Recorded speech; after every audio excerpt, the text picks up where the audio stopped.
into this season, the fourth Sunday of Advent. Winter solstice is behind us. We are returning to the light. What a wonderful day with the beauty of the sun shining in to be together in this time of worship. A few announcements to begin.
Sorry, I couldn't count the number of introits that we needed to have there. Now some announcements. Hi, I'm Louise Thompson, representing the Orillia Community Fridge.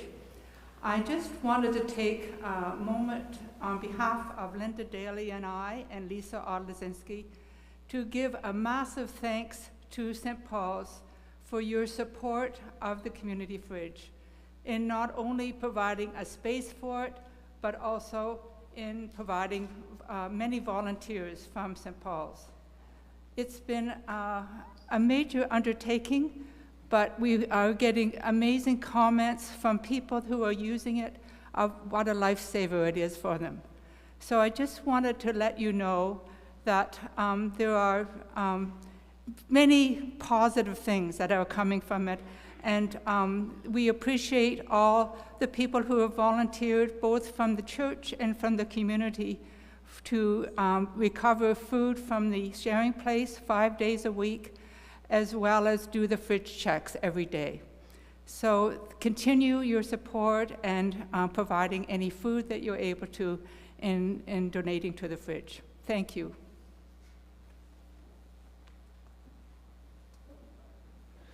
Jim McKean for the sharing place, and yes, all of those thank yous go out to all of you. If you have any monetary donation that you wish to give to me or to Doug Daly today, we'll be delighted to receive it. Thank you to all of those people who have placed so many items into the boxes. We're most appreciative, especially at this time of year. Merry Christmas. And I'm Bruce McQuinney. I'm here on behalf of the production of Anne of Green Gables, which is going to take place in the spring. Two things: we do have tickets on sale on the internet if you go to the St. Paul's site, and we suggested that some people might want to purchase a ticket as a Christmas present. And in fact, we've sold 155 tickets in the first 2 weeks, so that's a pretty darn good start for a production that's going to take place in April. But the second thing is, each year we do these productions, we often look for some kind of support from patrons who will help us to finance. Once again, even though Anne of Green Gables was based on a Canadian's book, and the music and play were written by a Canadian, the license is out of New York City and is in American dollars. And you can imagine that that's not the greatest thing these days. The cost of the license and that will cost us around $10,000 in Canadian funds. But that's fine. We'll recoup all of that. But if you'd like to be a patron, and we can provide receipts if it's over $25, please see me. We'll put in the newsletter a way you can contact me, but I have forms, and We really would appreciate your support. It's awfully nice to have most of the expenses out of the way before the production takes place. So you'll be seeing a lot of us now talking about Anne of Green Gables. Wonderful production. Come out and support it. Thank you very much.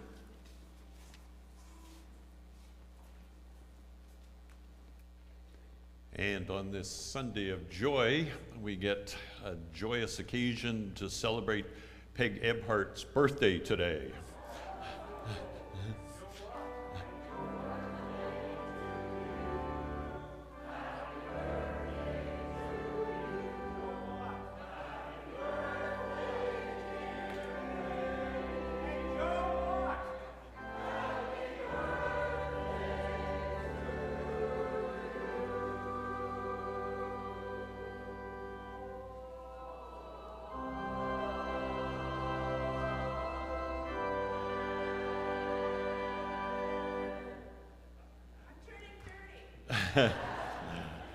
Joe is also, it's Joe Watt's birthday as well.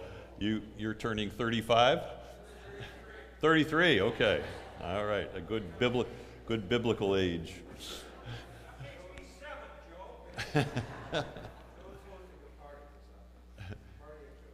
A party at Joe's, according to Blair. Okay, now we're talking.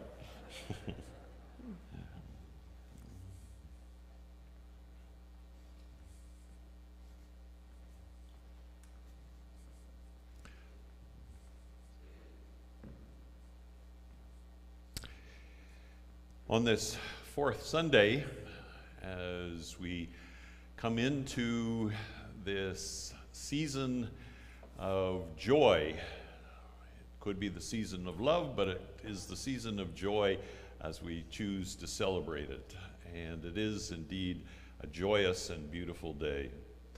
So we give thanks for traveling towards the light in this season, the light of Christ that enables us to travel through the dark, emerge with a different vision of how we live in these times and how we hold each other as community.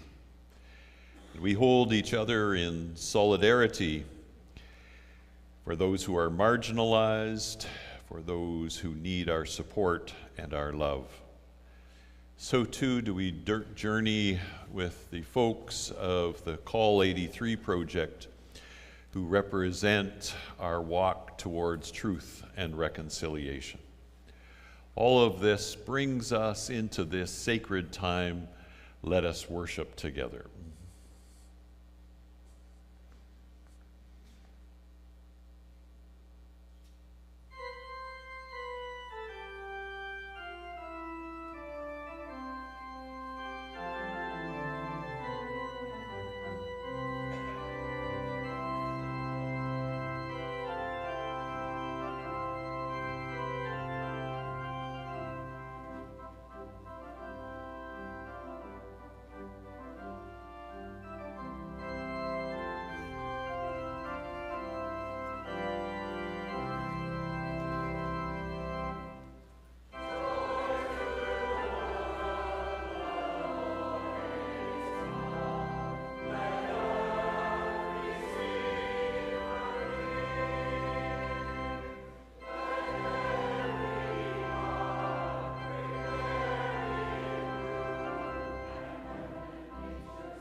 We acknowledge this community's generosity through the fridge, through sharing place, through the many ways that we contribute into this community, through music, through our involvement and volunteerism, all of the ways that we contribute our time and our talent.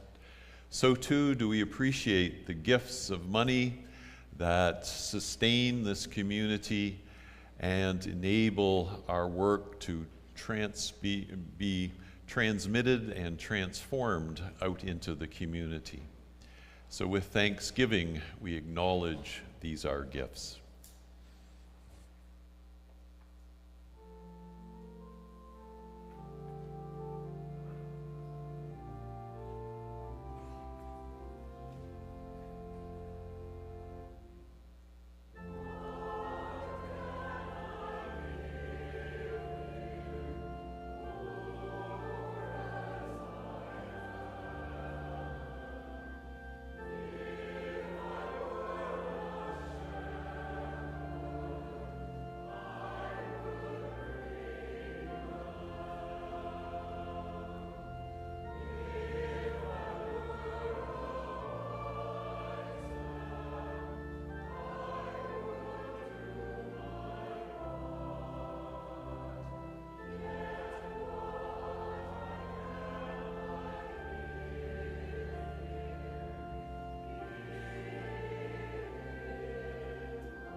Throughout Advent, we have been journeying towards the light, and we have been imagining ourselves gathering around this fire. We imagined that this represents us being in the big house. This is the actual location of where Meskwaki and the Wendat people lived for literally generations and generations here on the shores of Couchiching. And as was their tradition in this season of darkness, they gathered around the fire to tell stories of the year gone by, and to tell stories that enabled the spirits to be with them as they lived through the long winter months. So too have we been telling the stories of our faith, of what it has meant as a community here to gather over this last year, and some of our hopes and our visions as we imagine the year ahead. Part of that gathering has been the work of collecting up your sayings. And where did Becky go? She was wandering around. There she is, way back there.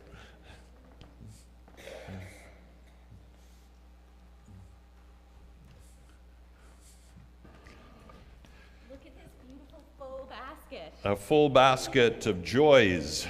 This is, we have been constructing this beautiful wreath each week, representing the 4 elements of the Advent season, of hope, of peace, of love, and this week of joy. And so it has been wonderful to receive so many of these beautiful things that you have said. Spending time with my girlfriend and time with dogs and her family. That sounds indeed joyous. My family, my grandchildren, music, playing, what's this? It's Sprunky? Sprunky? Okay. Story there. Yes, whoever plays Sprunky can let us know. All right, but it sounds joyous.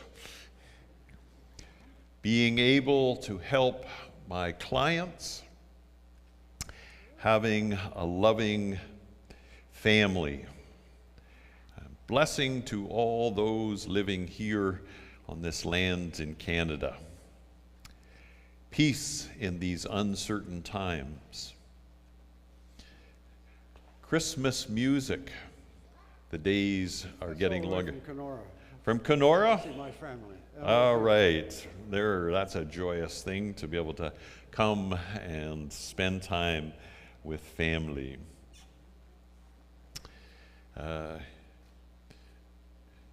Remembering the homeless and what gifts of joy we can raise up even for those who are facing tough situation. Grateful for miracles. Just a few more. Hockey. All right. We've got joyous hockey players in our midst. I hope you're winning the occasional game. Joy to all in this special season.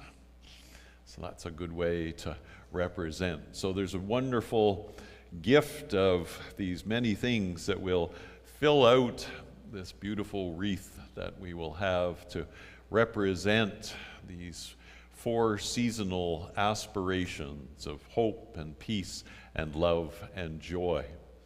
May these things be represented to us and for us in this way.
So some of our gathering around the fire each week has been reflecting back on our season as we have gathered as community. And so we began with hope and some of our educational efforts. We talked during our peacemaking week of the outreach and the gathering of community that we have worked on, and Irene expressed some of that. And last week, Kathy Sale, in the expression of love, talked about our pastoral ministry and our caring for each other.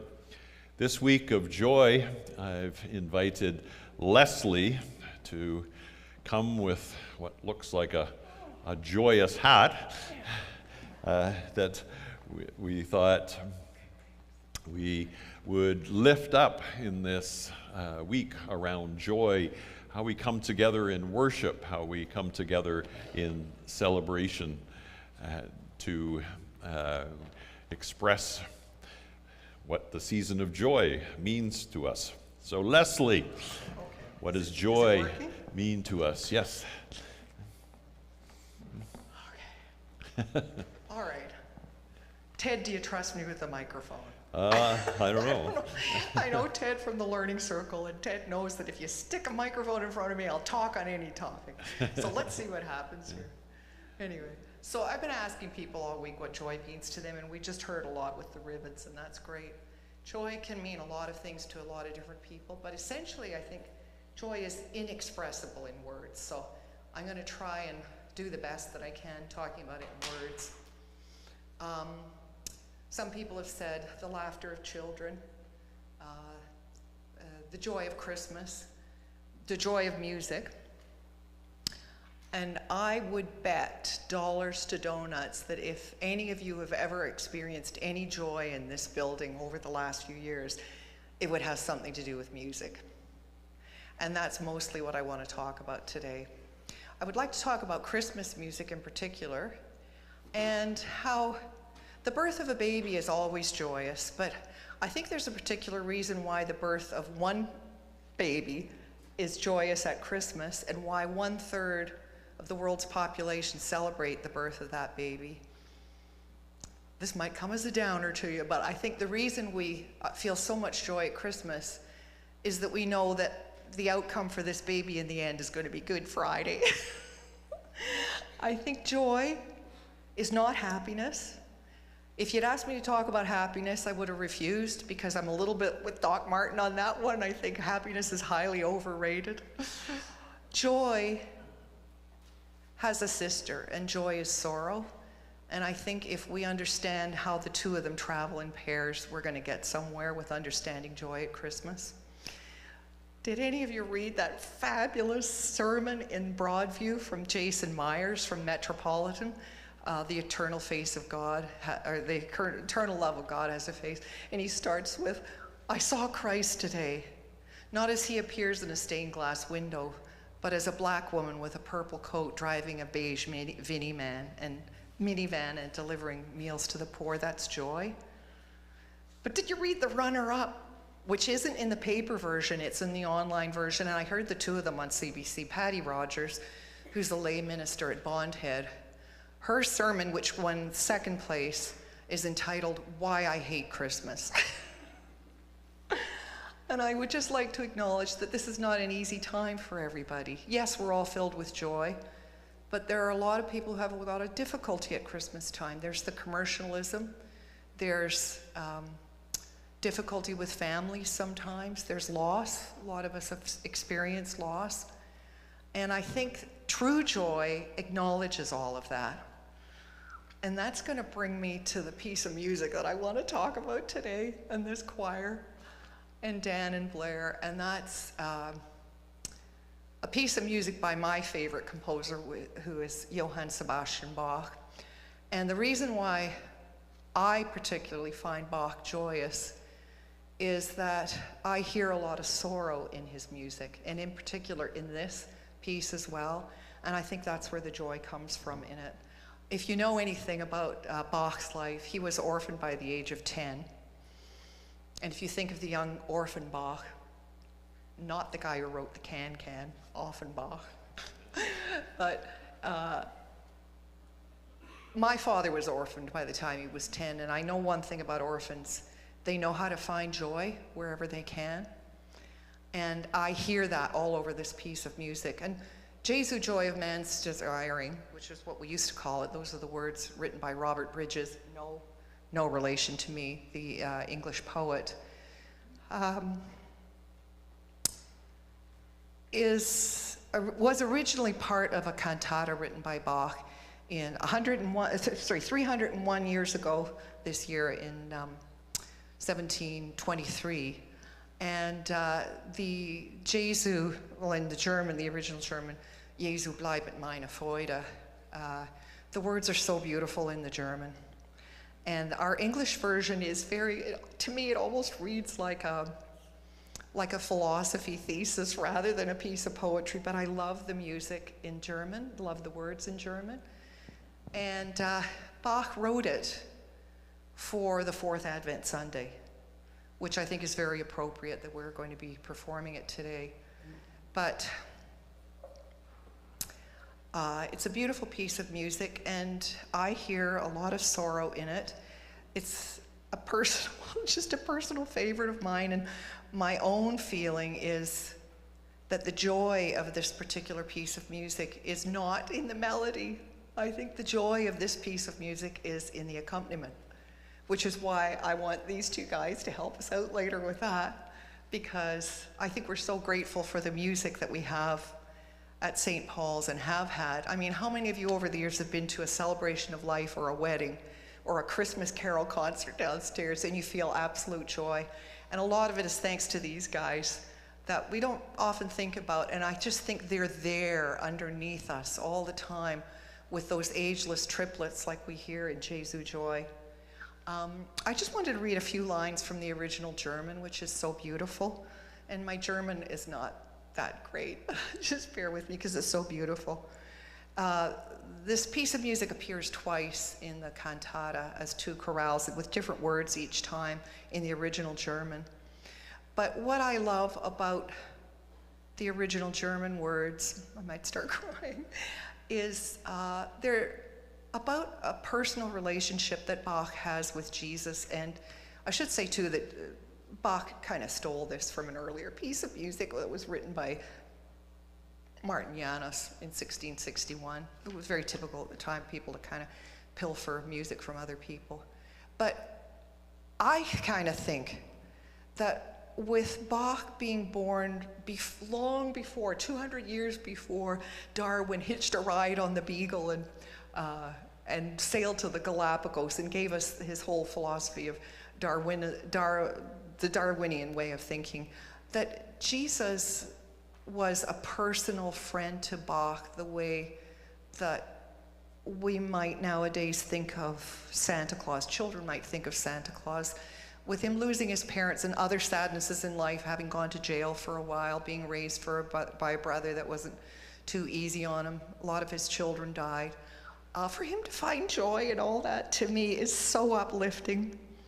I'm a terrible violinist, but I play these triplets every day on my violin just to make myself feel good. They're just so joyous. So how unusual that the triplets, and the dotted quarter notes that are underneath it that we're going to hear Blair and Dan play for us, are where the joy is. They probably came from a dance tune originally in the Baroque period, but and I just wanted to say too that the words of the melody are a little bit, well, they're joyful, but the melody itself can be a little bit dirgy. So I just find that fascinating, and that's Bach's wonderful complexity, that the melody itself can sound a little bit dark, but it's those triplets that raise us up. So anyway, here's some of the words from the original German. So I'll just say it in English first. Maybe I'll just give you one verse. Oh, that's the other thing I was going to say is, what's so beautiful, I think, about this accompaniment business is, especially in the original, you only hear one verse at a time. So what you hear is a little bit of the melody, and then a whole bunch of space, whole bunch of triplets. And it's like Bach is saying to you, I don't care if you're having trouble this Christmas. I don't care if you lost your loved one. Stop your complaining. I'm here for you all the time. These triplets have been here for you for hundreds of years. They're going to be here for you for hundreds of years afterwards. But this is what you might say in the meantime. Jesus remains my joy, the comfort and the lifeblood of my heart. Jesus will defend from all sorrow. He is the strength of my life, the desire and the sun of my eyes, my soul's treasure and wonder. Therefore, I will not let Jesus out of my heart and sight. And in German, just the poetry of it is so beautiful. That's just what I wanted to share, if you can just imagine this being sung in German. Jesus bleibet meine Freude, meines Herzens Trost und Saft. Jesus wäret allem Leide, ist meines Liebens Kraft. Meiner Augen Lust und Sonne, meiner Seele Schatz und Wonne. Darum lass ich Jesum nicht aus dem Herzen und Gesicht. So gorgeous. Anyway, I just wanted to mention Aldous Huxley before we headed over to these guys. Aldous Huxley said once that after silence, that which comes closest to expressing the inexpressible is music. So here we go. Thank you, Leslie.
Rejoice. The scripture today is Philippians. Can you flip it back, please? Philippians 4:4-7. Rejoice in the Lord always. Again, I will say, rejoice. Let your gentleness be known to everyone. The Lord is near. Do not be anxious about anything, but in everything by prayer and supplication, with thanksgiving let your requests be made known to God. And the peace of God, which surpasses all understanding, will guard your hearts and your minds in Jesus Christ.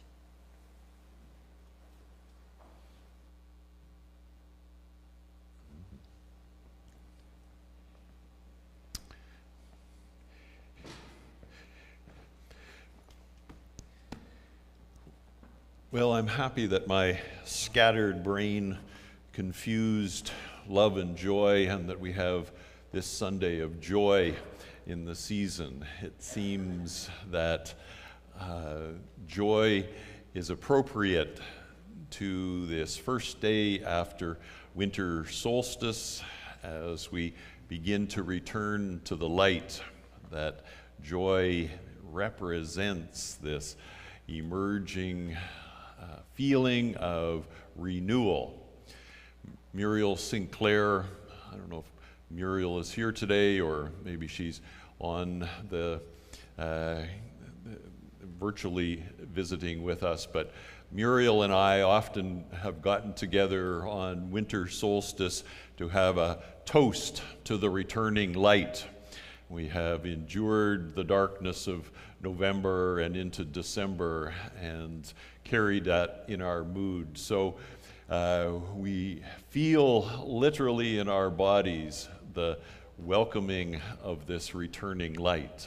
And so indeed it is wonderful to celebrate the joy and to hear it expressed so beautifully by Leslie and in the music. Joy indeed is an emotion. It's a part of our tradition in the Advent season that we come to celebrate.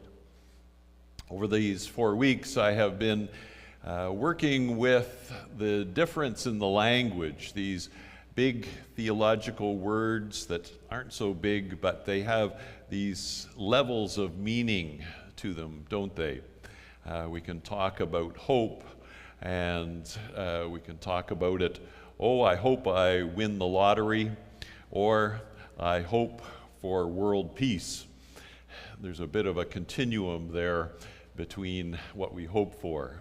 The same with peace, and the same with love, our continuum around what we love and that deeper emotion of Christian love representing sacrifice and a deep sense of things. So too with this word joy, where we can have joy at spontaneous small things that give us joy. And but as Leslie was distinguishing, there's a difference between happiness and joy. Joy takes us to something that I think is a bit deeper and more profound. It's not that we shouldn't achieve or seek joy in everything, but I think from a biblical tradition, from a religious tradition, joy has a quality that pushes us to a different interaction of connection. And from the biblical story that Chris read, this passage from Philippians, it's one in which Paul is exhorting the people there to rejoice, rejoice, rejoice in the Christ. And indeed, those are nice words, but when we put them in context, they have that deeper meaning. Paul himself is writing from prison, and prison in those days is hardly a cell and 3 meals. Prison was a hole in the ground where you were chained. When we were in Israel and we saw where Jesus was imprisoned in Caiaphas's house. It's literally a dirt hole in the ground. So when Paul is writing to the Philippians about rejoicing, he is doing it out of a context of suffering where his life is literally on the line. And he's writing to the Philippians to rejoice, whose life was also on the line, to have a different religious perspective in the era of Caesar, who claimed a deity relationship to the people. To worship in a different way could lead to a not so pleasant end. We see the kind of prisons of this world where people experience that kind of end. And so we see that Paul is inviting these people to rejoice in a Christ that is deeper and more powerful than even the threat of death that surrounds them in their context. He's calling them to imagine this Christ as lifting a level of love that enables them to challenge the world around. And of course, as soon as I thought of joy, I couldn't help but pull off my shelf the Book of Joy. You have heard me reference it a number of times. This is the Dalai Lama and Bishop Tutu, two of my favorite characters in the world. As we know their backstory, the Dalai Lama, more than 50 years ago, had to flee like a Mary and Joseph story, fleeing to Egypt. He had to sneak across the Himalayas as the Chinese were literally murdering most of the monks in Tibet. And he only barely escaped with his life.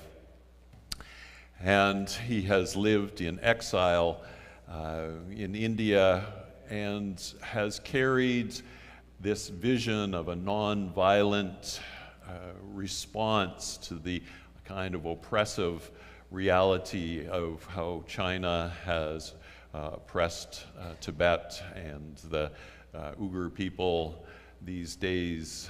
And he has called for a different kind of response. Bishop Tutu comes from his experience of challenging apartheid and literally the many death threats that he survived. He only survived because people surrounded him before the assassins could get to him. And he too stood out in that apartheid regime for a call to the end of violence, lifting up a Christian message of nonviolence, a call for peace. When Nelson Mandela was released from prison, he called upon Bishop Tutu to begin the Truth and Reconciliation, the first Truth and Reconciliation process in the world, and brought together those who had been the victims and those who had been the perpetrators of violence to tell their truth about that reality. So both of these men come from experience of hardship, of literally life and death circumstances. Yet when you see them get together, and if you want a joyous adventure, you can watch the documentary on the Book of Joy and seeing these two come together. They poke fun at each other, they giggle, they laugh outrageously, and they talk about deeper levels of what it means to be a human in the realities of the world. Buddhists from Dalai Lama's tradition have a whole understanding of suffering as being part of our calling, part of our walk through life. And yet, called out of that suffering is also this call towards joy, that kind of ecstasy that Leslie was talking about, this counterpoint that comes out of that kind of experience. And so I think all of us in this season are called into that kind of search amidst the challenges, the many challenges of the world, to find those moments of joy that are lifted up. A few weeks ago, when our two sisters from Uganda were here and seeking refugee status, I was able to loan my computer, and being with them as they waited for the refugee interview, you could feel their fear about the potential of being rejected and the reality of being sent back to Uganda and the death sentence of being sent back. To having been there when they emerged from that interview and the ecstatic brightness of their faith to have our government welcome them and accept them as refugees, that to me was a beautiful, beautiful expression of joy in this time. In even shorter time ago, when Pauline Rideout entered into hospice, Pauline invited Nellie, and I had to come along with Nellie, but she really wanted Nellie to come and visit her in the hospice. And Nellie knew to get up on the bed beside Pauline and to put her her head on Pauline's chest. And it was a beautiful, beautiful experience of that kind of someone in hospice experiencing the kind of joy of that affection. And her daughter Debbie said that Nellie being there was a moment of pure joy for Pauline. Those are the things, the gifts of joy that are part of this season. As we walk amidst the challenges, amidst the beauty, amidst the wonder of this gracious time when we celebrate the birth of the most vulnerable, when we lift up this tradition of reenacting and remembering God with us, Emmanuel, God born in humble circumstances. It is indeed a time to lift up joy and to feel that divine presence that enables it. May it be so.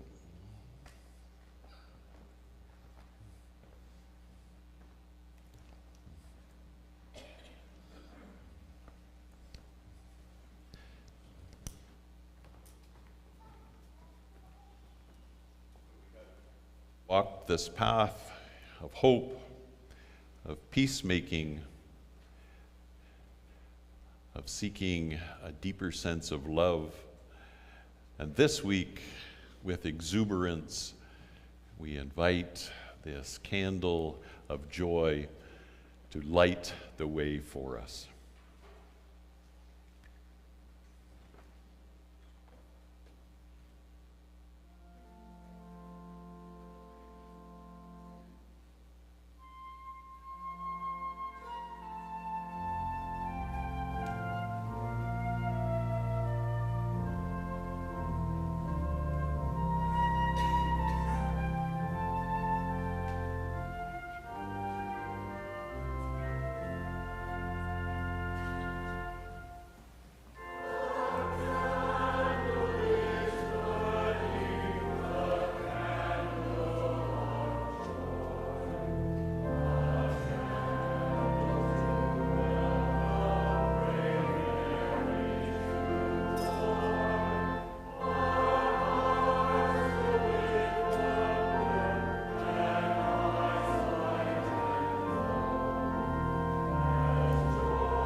us bow our heads in prayer on this fourth Sunday in Advent, this December 22nd, the first day after the solstice, when the daily light begins to lengthen again. We are in a Christian service of worship, in a privileged country. We are warm and safe here.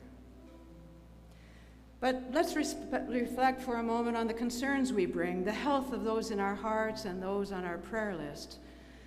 Sylvia, Carly, Dave, Marcy, Anne, Ruth Mary. The health of the nations embroiled in turmoil and war, the health of our planet, and our own private anxieties. Circumstances aren't great. But it is the fourth Sunday of Advent, this December 22nd, the first day of the return of the light. It is the season of giving and receiving. What have we received? Hope, peace, love, joy. But maybe that doesn't suit me. Maybe that's the wrong size. Maybe I was expecting something different. Maybe I just don't want that. Maybe I'm too sick and tired to open it. Maybe it didn't arrive and I never even got it. Where does that kind of gift come from anyway?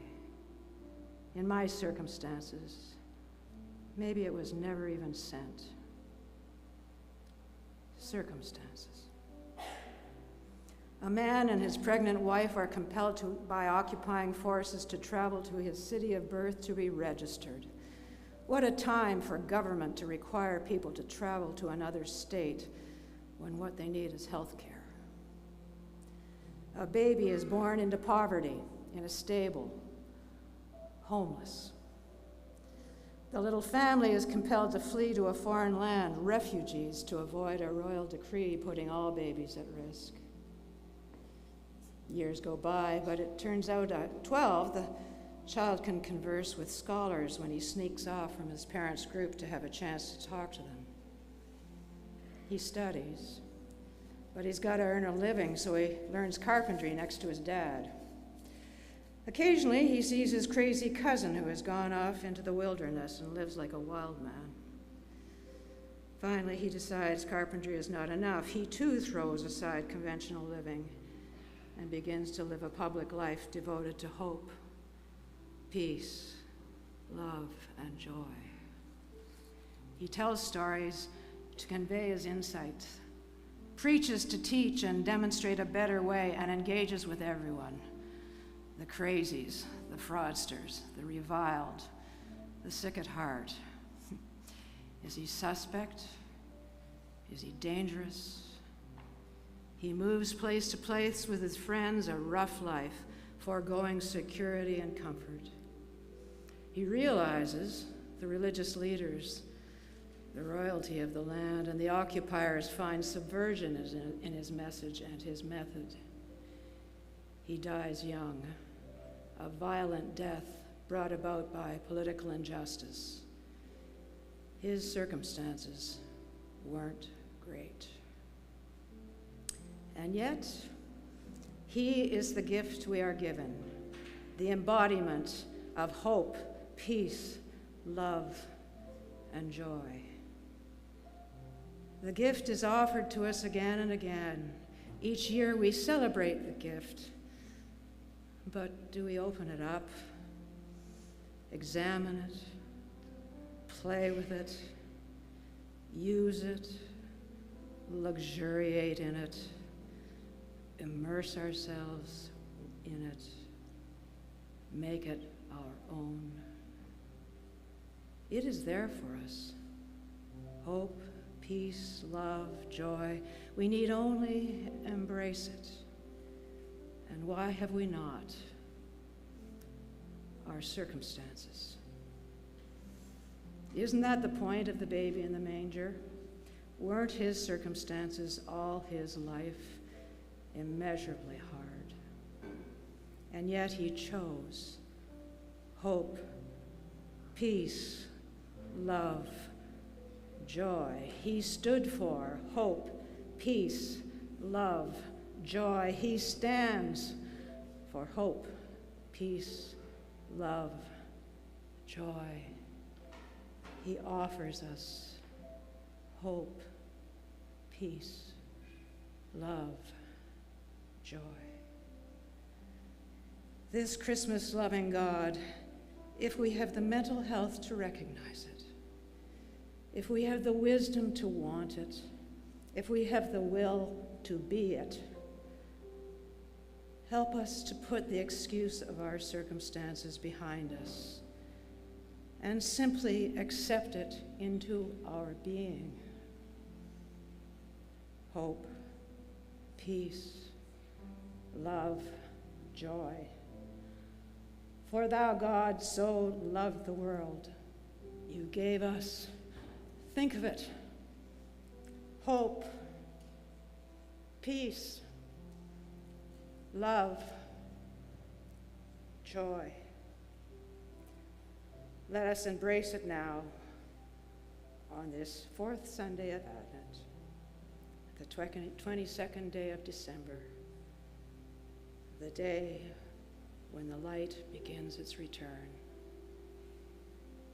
Amen.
So we tell this wondrous story year after year, inviting the pageantry, the wonder, the thankfulness, the amazing interest of a story of a humble birth, of almighty presence in the sky, and of the people coming together to worship the most vulnerable and tender God with us, God Emmanuel.